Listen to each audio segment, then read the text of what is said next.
વિચાર ક્રાંતિ ન્યૂઝમાં આપનું હાર્દિક 2025 નિમિત્તે જિલ્લા માહિતી કચેરી દ્વારા પ્રેસ સેમિનારનું આયોજન કરવામાં આવ્યું. ડિજિટલ યુગમાં લોકમત ઘડવાની જવાબદારી પત્રકારોના શિરે છે એમ કમિશનર શ્રી G.H. સોલંકીએ જણાવ્યું હતું. સરકારના કાર્યક્રમો અને વિવિધ યોજનાઓને લોકો સુધી પહોંચાડવાનું કર્તવ્ય પત્રકારો નિભાવે એમ નડિયાદના ધારાસભ્ય શ્રી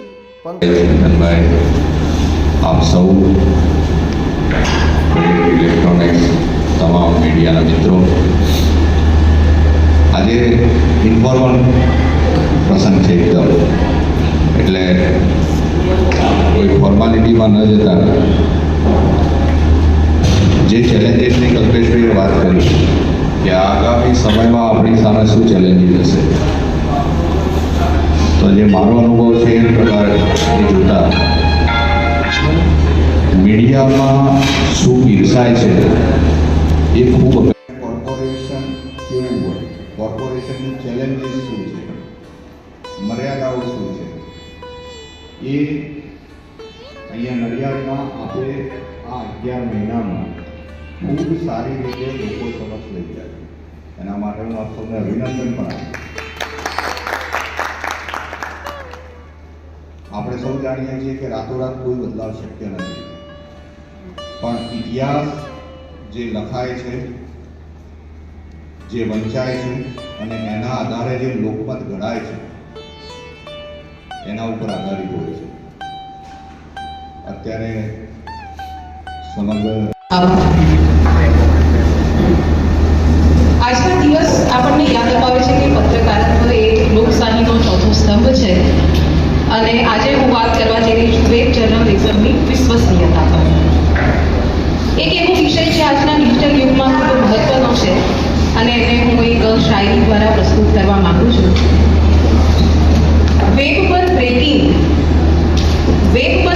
લખીને દિલ તોડે છે, વેબ પર બ્રેકિંગ લખીને દિલ તોડે છે, ફેક ન્યૂઝની દુકાને સેલ ચાલુ છે.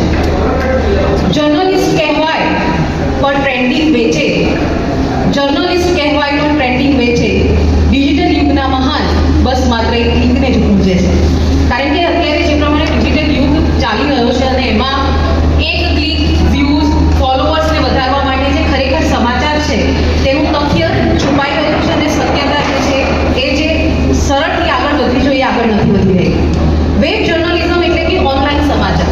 ઓનલાઈન સમાચારમાં આપણે અત્યારે જોઈએ છે કે વેબસાઇટ છે, ફેસબુક છે, ઇન્સ્ટાગ્રામ છે, યુટ્યુબ છે, જેની પર આપણે સમાચાર મેળવતા હોઈએ છીએ.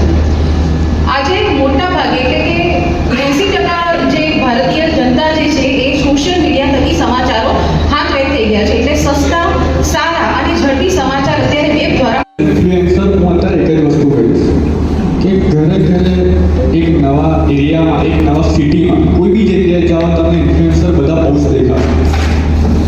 સોશિયલ મીડિયાનો જમાનો જે રીતે એક્સટેન્ડ થઈ રહ્યો છે, આગળ વધી રહ્યો છે ટેકનોલોજીના પ્રમાણે, રાઈટ. તો જેમ મેં કહ્યું કે ફેક ન્યૂઝની વસ્તુ બહુ વધી રહી છે, એવા ટાઈમમાં સૌથી જરૂરી હોય છે ઇન્ફ્લુએન્સરનું કામ, કે એ હેલ્થ ડિપાર્ટમેન્ટ હોય, પોલીસ ડિપાર્ટમેન્ટ હોય કે પછી મેડિકલ લાઈન, કોઈ બી કેટેગરી. કારણ કે અત્યારે કોઈને ઇન્ફ્લુએન્સ કરવું એ બહુ મોટી ઇમ્પોર્ટન્ટ વસ્તુ છે. ઇવન કોઈ સ્કૂલના સ્ટુડન્ટ હોય.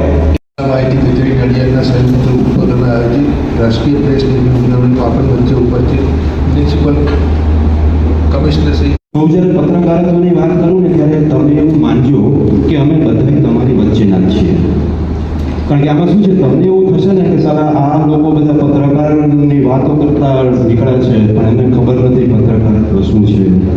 અહીં સ્ટેજ ઉપર બેઠેલા બધા જ લોકો તમારી જેમ જ કોઈ ગુજરાત સમાચારમાં હતા, ગુજરાતભાઈ ગાંધીનગર સમાચારમાં હતા, અને હું ગાંધીનગરથી નીકળો ને ત્યારે મને આ બંને મિત્રો એવું કીધું હતું કે તમને તકલીફ પડવા નહીં દઈએ અને તમને પૂરેપૂરી હિંમત આપશું. એટલે ગજરભાઈ, દિલભાઈ ગજર અને ચિંતનભાઈ પણ એ અહીંથી છૂટીને ત્યાં જતા રહ્યા. એટલે મારે વિનંતી એવી કરવી છે કે કહેશો તો મને કંઈક થોડું પ્લીઝ. આ ચિંતન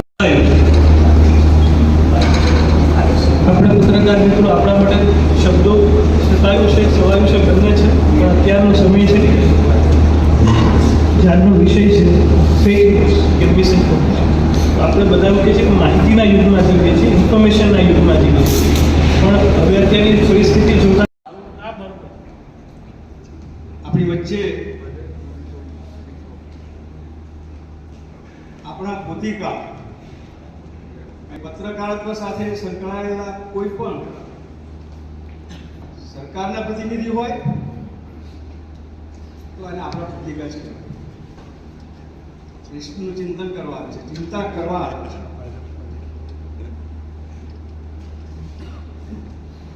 આપણા બહેને આ કાર્યક્રમની રૂપરેખા કરી અને બહુ ટૂંકી નોટિસમાં નડિયાદ મહાનગરપાલિકાના પ્રથમ કમિશનર વચ્ચે પ્રેસ કાઉન્સિલના પ્રેસ અકાદમીના જયેશભાઈ દવે સાહેબ આપણે નડિયાદમાં જ આપણી વચ્ચે રહ્યા એટલે બધા 70% પરિચિત છે. દીકરા ગજ્જર સાહેબ અને હમણાં ખૂબ જ સરસ મનન અને ચિંતન કરાવે એવા શબ્દોમાં જેમણે આપણને સંબોધન કર્યું એવા ચિંતનભાઈ.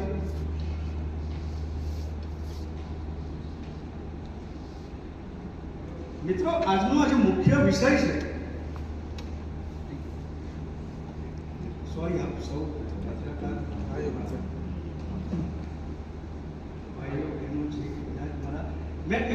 મને અહીંયાથી વિકસવાની તક મળી હોય, જ્યાં જ્યાં હું ગયો હોય ત્યારે મને આત્મીયતાથી પાંગરવાની તક મળી હોય એવા મારા પત્રકાર ભાઈઓ બહેનો. પંકજભાઈ દેસાઈ સાહેબ આપણા વતી ખૂબ ચિંતા અને ચિંતન સાથેની વાતો કરતી ગયા, કારણ કે આ સ્થાનિક પત્રકારો છે. ભ્રમિત અને ખોટી માહિતી વચ્ચે પત્રકારત્વની વિશ્વસનીયતા કેવી રીતે ટકી રહે,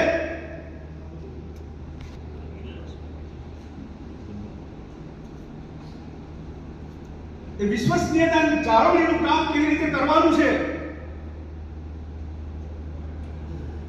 એનું થોડું ચિંતન મનન અહીંયા થઈ રહ્યું છે.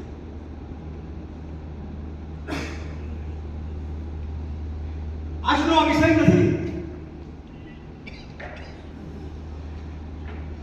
આજે એની ચિંતા એટલા માટે કરવી પડે છે કે ફોર્થ એસ્ટેટ ચોથી જાગીરનું જેટલો વ્યાપ વધ્યો છે એટલી એની જવાબદારી પણ વધી છે.